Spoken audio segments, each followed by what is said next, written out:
Good day, everyone. I am Rainami Banyares, and I'll be discussing the chapter 14, which is the Philippine-American War, 1899 and 1902. Contrary to the expectation of the Americans, the occupation of the Philippines and its control took more time and violence to accomplish. The Filipinos, though lacking in arms and munitions, fought valiantly throughout the country. As Mariano Santos, a veteran of the Revolution of 1896 and the Philippines-American War, recalled when interviewed in 1976 at age 101. So, hindi inasahan ng mga Amerikano na mapapatagal ang kanilang pagsakop sa Philippines sapagkat ang mga Pilipino ay may lakas na lumaban pa rin kahit kulang man sila sa armas. So, nung nakapanayam si Mariano Santos, sabi niya, nung dumarating dito ang mga Amerikano, tubig lamang at lupa ang hindi nila dala, armas, pagkain, gamot, kasuotan, mga kabayo at bagol, halos lahat na. Ngunit hindi kami natatakot sa kanila. Nasindak lang sa kanilang dami at lakas ng armas, matapang ang Pilipino noon. So, makikita dito na iba talaga yung tapang ng mga Pilipino kahit man kulang sila sa armas. The colonial motives of the United States over the Philippines were economic, political, military, and religious. Aguinaldo and the Revolutionary Army in Malolos, who by then were convinced of American takeover, prepare for war. The Filipinos facing a fully equipped and trained army for conventional warfare were badly beaten, but the Filipinos ably sustained the resistance through guerrilla warfare. The U.S. responded with repressive and violent measures to end the war using water cure, reconcentrations, and scorched earth tactics. The people threatened by starvation and disease that were related to the war opted for peace. So, si Aguinaldo na naghanda siya para sa war dahil he is convinced sa pag-take over sa American. And then, the Filipinos, grabe talaga yung hinarap nila. They are fully equipped and trained bilang mga army for war. So the Filipinos, despite sa dami ng mga Americanos, they are able to sustain the resistance through guerrilla warfare. So ang US, they responded with repressive, malala na and violent para ma-end ang war sa pamamagitan ng water cure, reconcentration, and scorched earth tactics. And then the people na-threatened sila sa pamamagitan ng starvation and diseases that were related to the war. So, pinili nila ang kapayapaan. The Benevolent Assimilations Proclamation. Before the signing of the Treaty of Paris, President McKinley said he did not know what to do with the Philippines. He added that one night he fell on his knees to pray to God to enlighten him on what to do with the Philippines.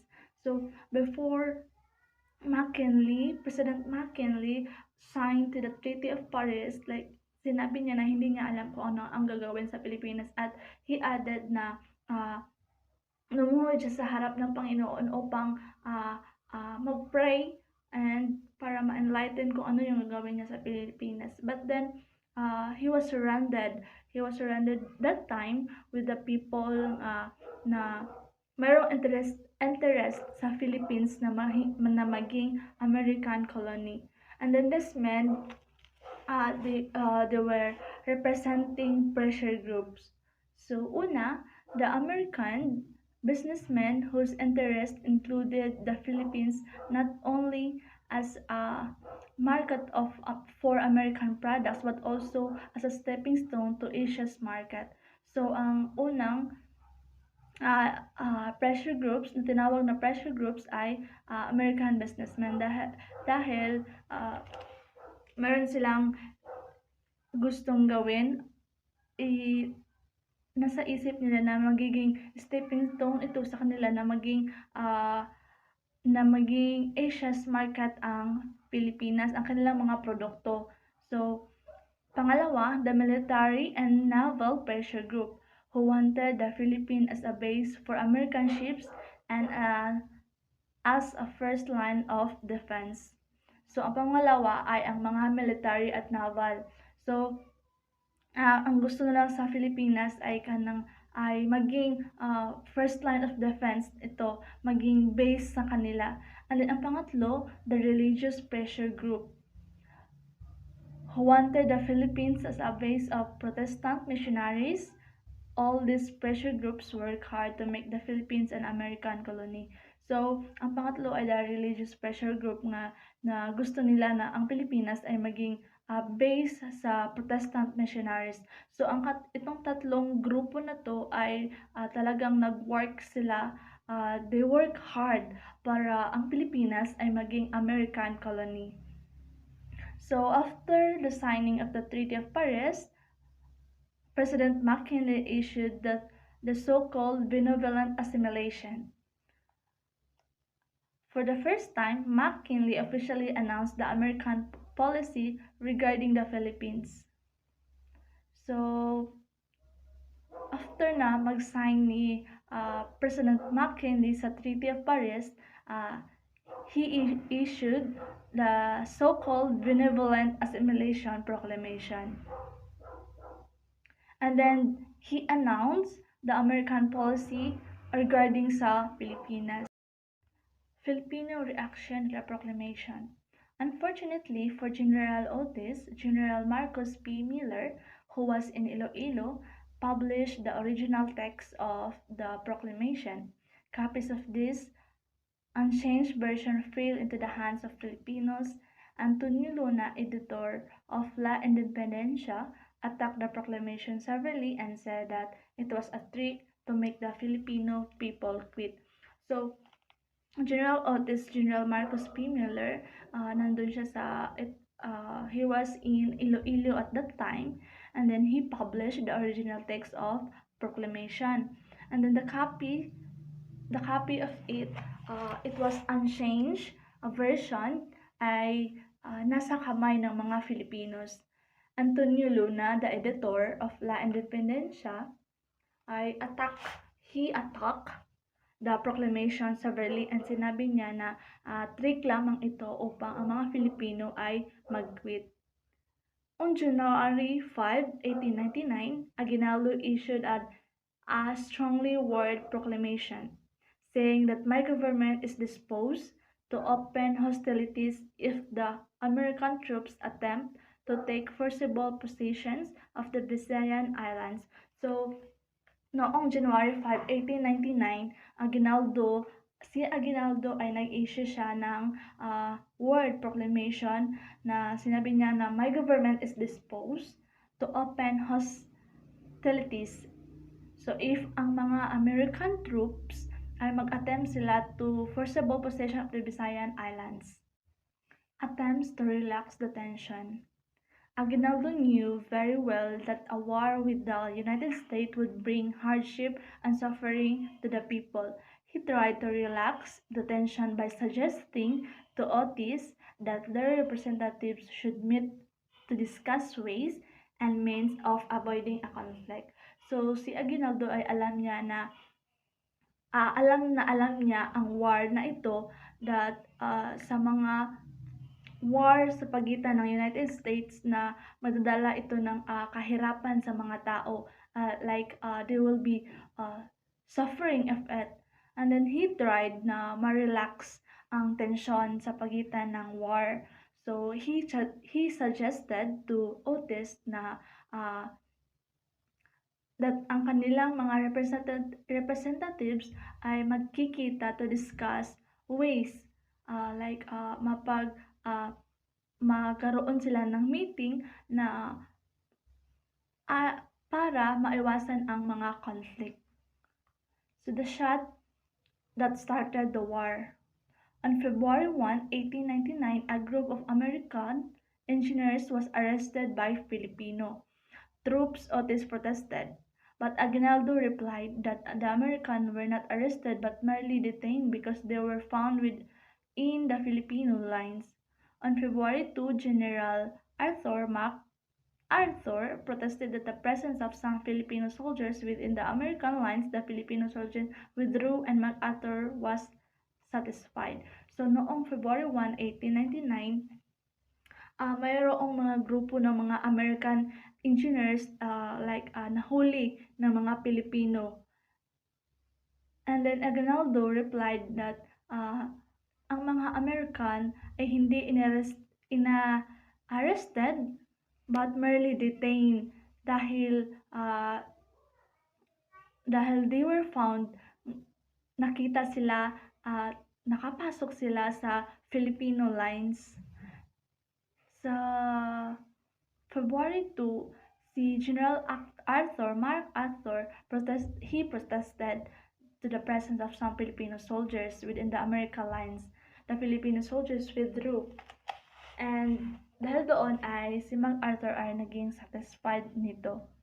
On the night of February 4, 1899, Private Willie W. Grayson shot a Filipino soldier on the corner of Sosiego and Silencio Street in Santa Mesa, Manila. The Filipinos answered with rifle fire and the Philippine-American War was on. Within an hour, all American units were effectively deployed and mobilized throughout Manila and the suburbs. So, noong February 4, 1899 sa gabi, si Willie W. Grayson ay shot a Filipino soldier. So, isa siya sundalo, Filipino sundalo. Ay binaril siya sa Sosiego and Silencio Street in Manila. So ang mga Filipinos answered with rifle fire and the Philippine-American War was on. So dahil dito ang Philippine between American, ang war ay nagsimula. So within an hour, ang lahat ng mga American units were very effectively their troops, their men, their army were deployed and mobilized sa buong Manila and the suburbs. The incident investigated. That night, Captain Fernando Gray sent a telegram to Malolos saying that the Americans had commenced hostilities. The Filipino Grimhong Mersals, commander of the sector where the firing started, was in Malolos, together with other officers attending a dance. Aguinaldo sent an emissary to inform Otis that the firing on our sides that night before had been against my order, but Otis, haughty and arrogant, said that the fighting having started must go on to grim end. So they were planning to investigate the incident. So that night, Captain Fernando Gray sent telegrams sa Malolos saying ang mga Amerikano have commenced hostilities. The Filipino Grimhong Mersals, commander of the sector where the firing. So nagsimula ito sa Malolos together sa mga officers. And then as Aguinaldo ay nag-send din siya ng emissary to inform Otis para i-inform si Otis na ang firing sa kanilang side ay against sa kanyang order, but si Otis, he is arrogant person, so he said that the fighting having started must go on. So dapat tuloy-tuloy pa rin, magtutuloy ang fighting. The American drive to the north. Because of their advanced preparations and superior arms, the American troops easily captured town after town in what is now Rizal Province.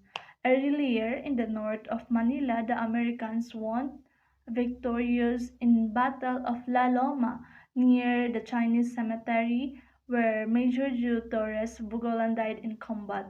So, dahil nga sa advance ang mga Amerikano, they have lot of arms, they have uh, many troops, they have many men to fight. So easy lang sa kanila, naging madali sa kanila ang pag-capture sa town to town, like sa isang like one place to another place. Naging easy lang sa kanila ito dahil nga advance sila sa mga armas. And then ito ay tinatawag ngayon na Rizal Province.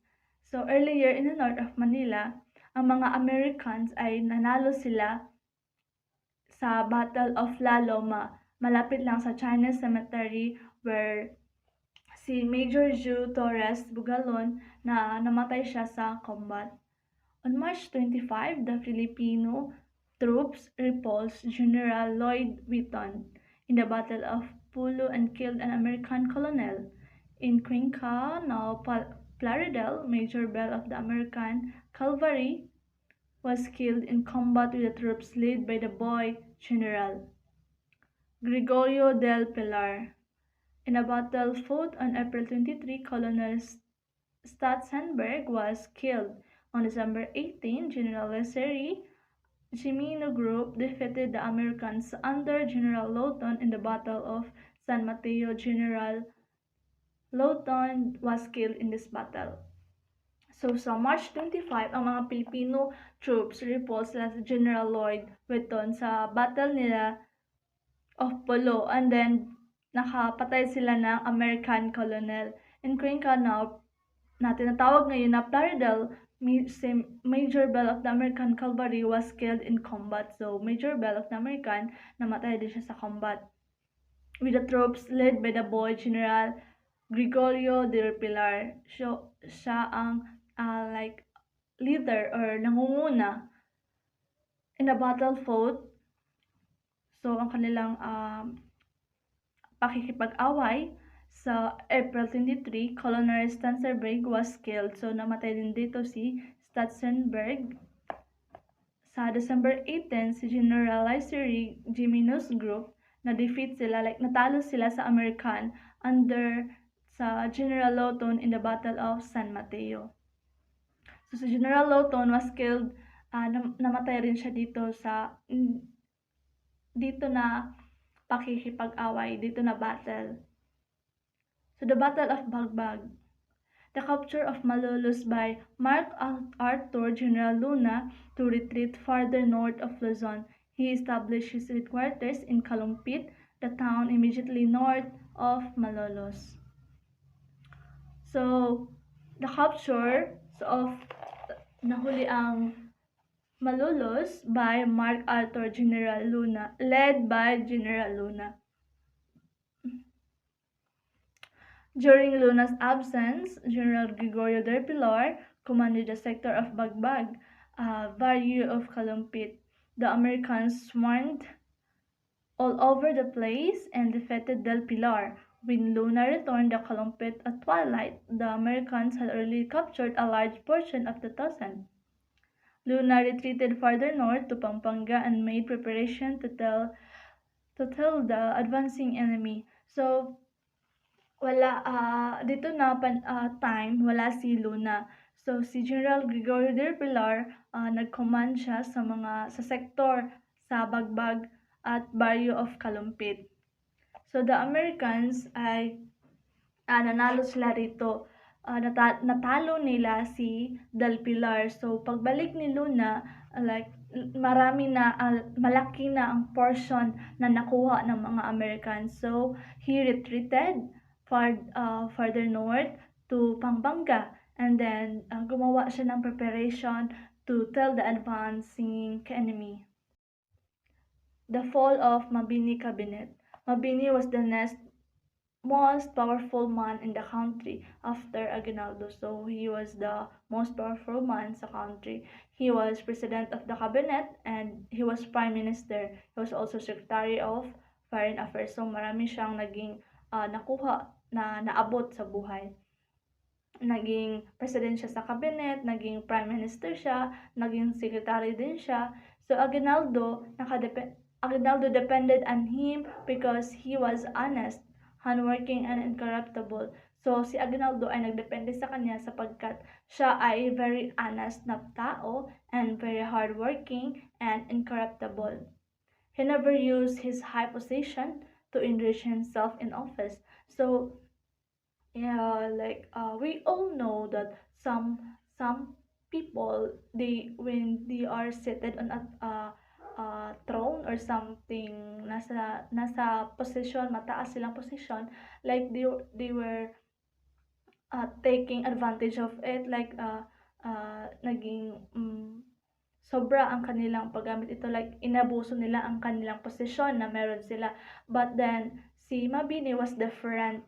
He never used his position para maging mayaman, para ipagmalaki or maging mataas sa buhay. He was poor noong pumasok sa government, and then namatay din siya na poor pa rin. So the assassinations of Luna. General Antonio Luna was the most brilliant among the Philippine military officers. So si General Antonio Luna, usa siya sa pinakamatalino sa mga Filipino military officers belonging to an educated and a wealthy family of Ilocos Norte.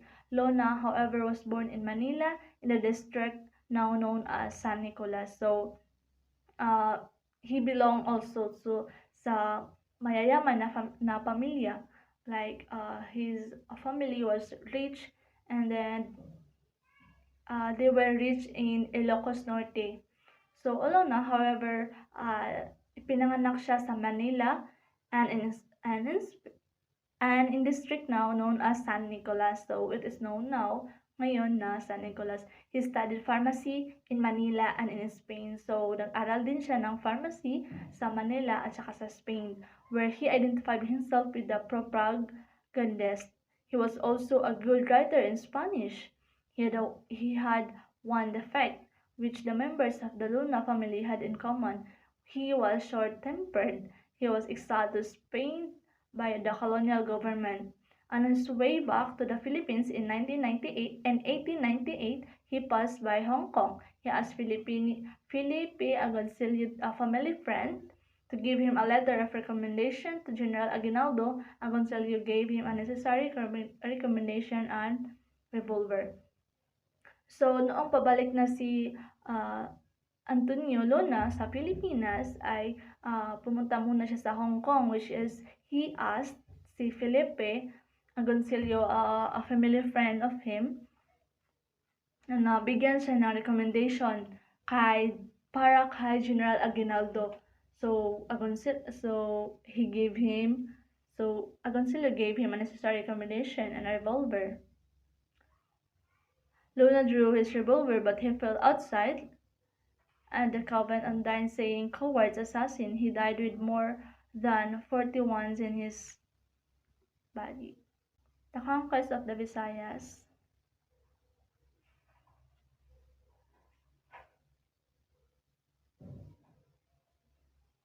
Meanwhile, Otis instructed Miller to invade Iloilo.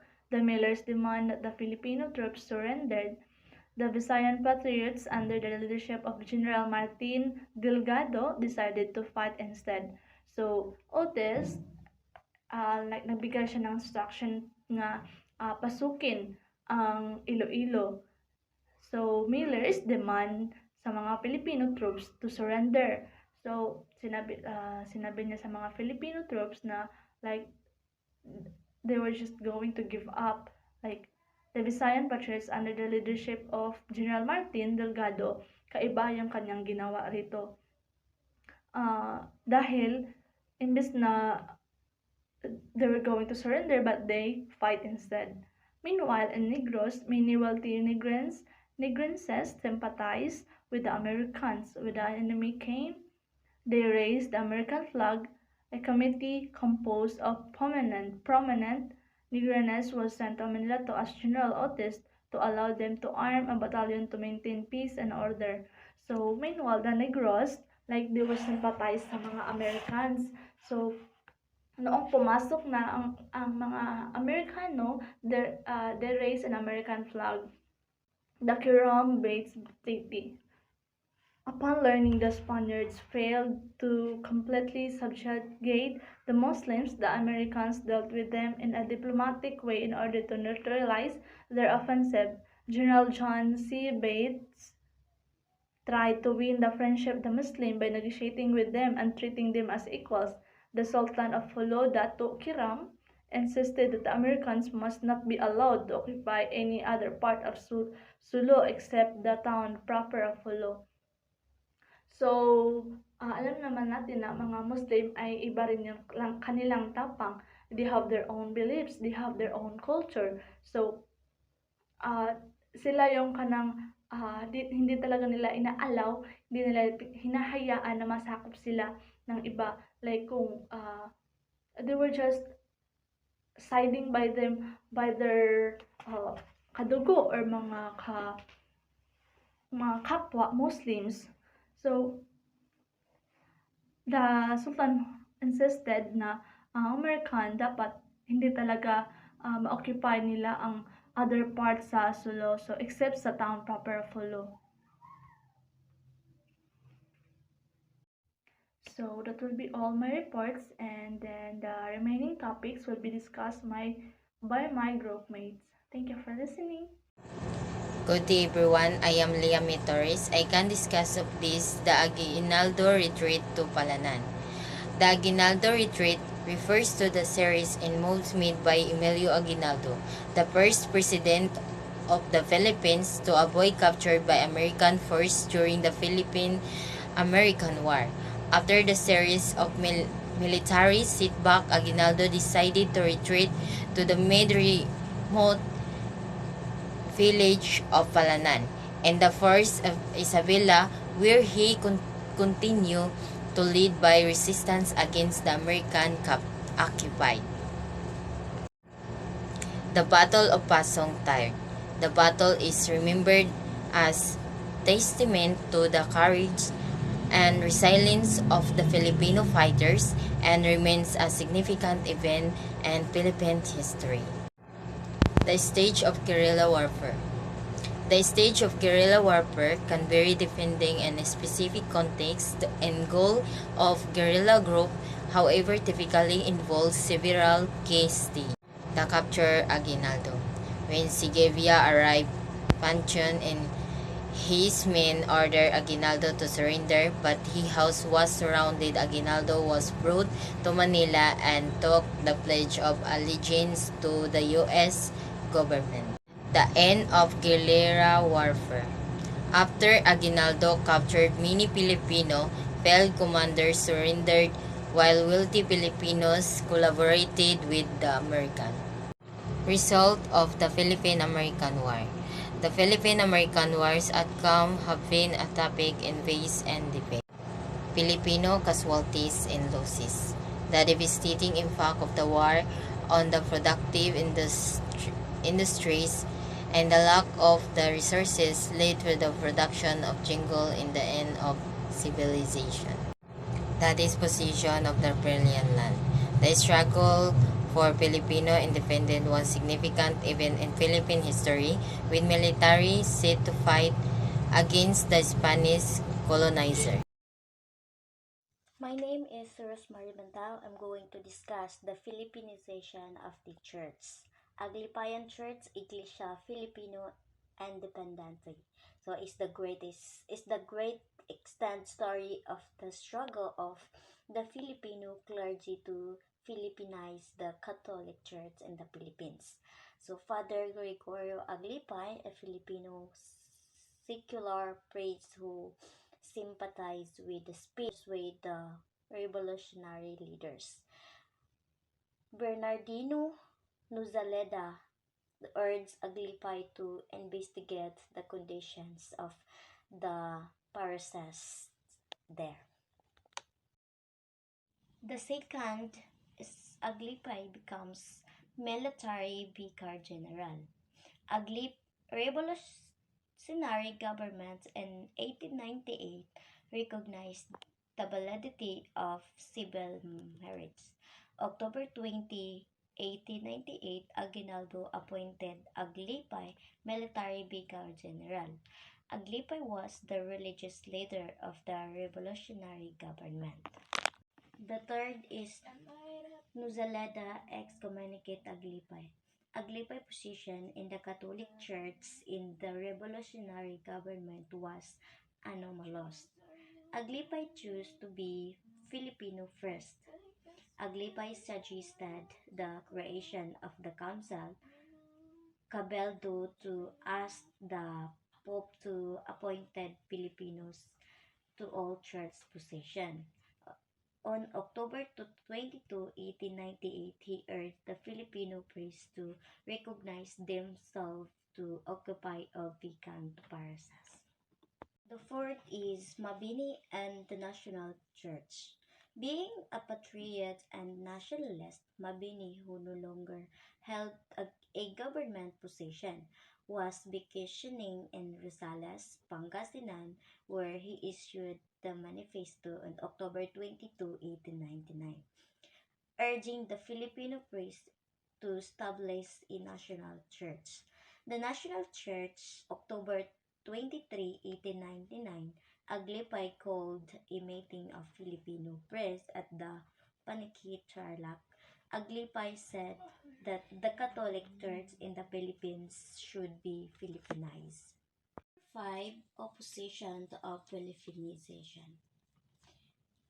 Monsignor Placido Chapel, an American, arrived in Manila. Instead of sympathizing with the Filipino priests, he announced that those who opposed the Spanish friars were the enemies of religions and the public order. He also said that the heads of revolutionary leaders should be shot off. Number 6, the separation from Rome. The two Filipino priests in the room that separated before the Pope told His Holiness about the problem of the Filipino clergy. Number 1, Jose Chancel and the Celestiano Aralo. Isabelo de los Rios, Filipino writer and a scholar in Spain, he founded the first labor union in the Philippines on July 1901 that he called Union Obrera Democratica or Democratic Labor Union. He suggested the establishment of Filipino Church independent of Rome, with Aglipay as the supreme bishop. The suggestion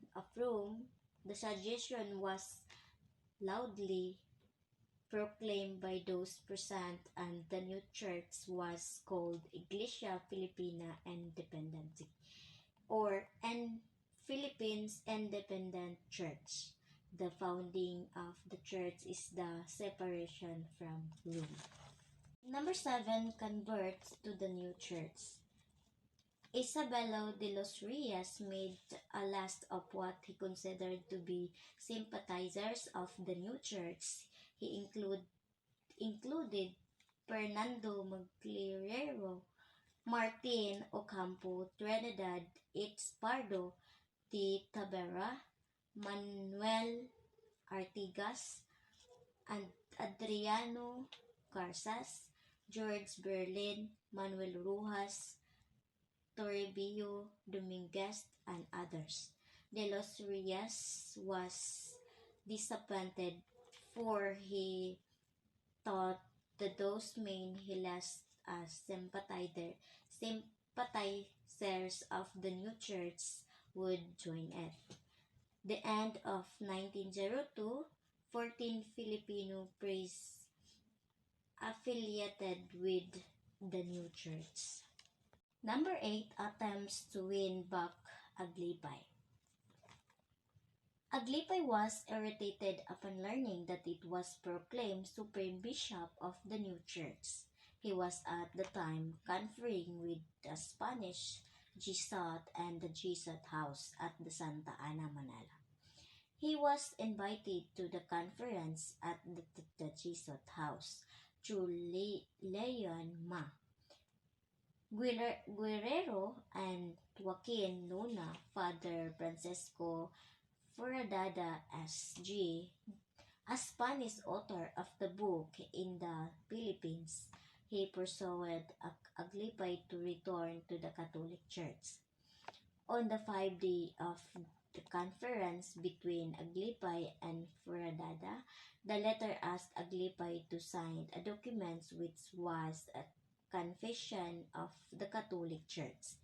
Furadada promised to make him bishop or archbishop if he would sign the documents. So he seized the priest by the back of the neck and shook him violently. Aglipay left the Jesuit in anger. Number 9. Consecration of Aglipay as bishop. On October 1, 1902, he presided over the meeting of the council which was summoned to frame a constitution for the new church. October 26, 1902, he celebrated his first mass as supreme bishop. January 18, 1903, he was consecrated supreme bishop by the Bishop of Cagayan, Pangasinan, Isabela, Abra, Nueva Ecija, Cavite, and Manila.